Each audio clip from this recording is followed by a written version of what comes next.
Jammu Kashmir liberation front نظریاتی کے زیر اہتمام 11 فروری کو مظفرآباد اسمبلی کے سامنے بابا قوم مقبول احمد بٹ اور شہدائے چکوٹھی کی برسی انتہائی عقیدت اور احترام کے ساتھ تجدید عہد کے طور پر منائی جائے گی۔ تجدید عہد کیا جائے گا کہ جموں کشمیر لبریشن فرنٹ نظریاتی کے کارکن مقبول احمد بٹ کے مشن ریاست جموں کشمیر کی مکمل آزادی تک عملی جدوجہد جاری رکھیں گے۔ ان خیالات کا اظہار جموں کشمیر لبریشن فرنٹ نظریاتی کے سربراہ صداقت مغل کشمیری نے 11 فروری کے پروگرام کے سلسلہ میں مظفرآباد ڈویژن میں مختلف مقامات پر کارنر میٹنگ سے خطاب کرتے ہوئے کیا۔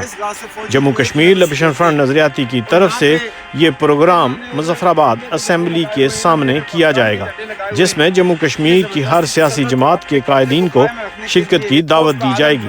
اس کا مقصد مختلف نظریات کے حامل سیاسی جماعتوں کے درمیان اختلافات کو کم کرتے ہوئے ریاستی لوگوں کے درمیان بھائی چارے کی فضا قائم کرتے ہوئے تمام ریاستی لوگوں کو فلسفہ مقبول پر لانے کی کوشش ہے۔ صداقت مغل کشمیری نے کارنر میٹنگ سے خطاب کرتے ہوئے کہا کہ زندہ قومیں اپنے ہیروز کو فراموش نہیں کرتی اور جہاں اپنی آزادی اور بقا کی جدوجہد کرتی ہیں تو وہاں کامیابی کے لیے ذاتی اختلافات کو بھی فراموش کرتی ہیں۔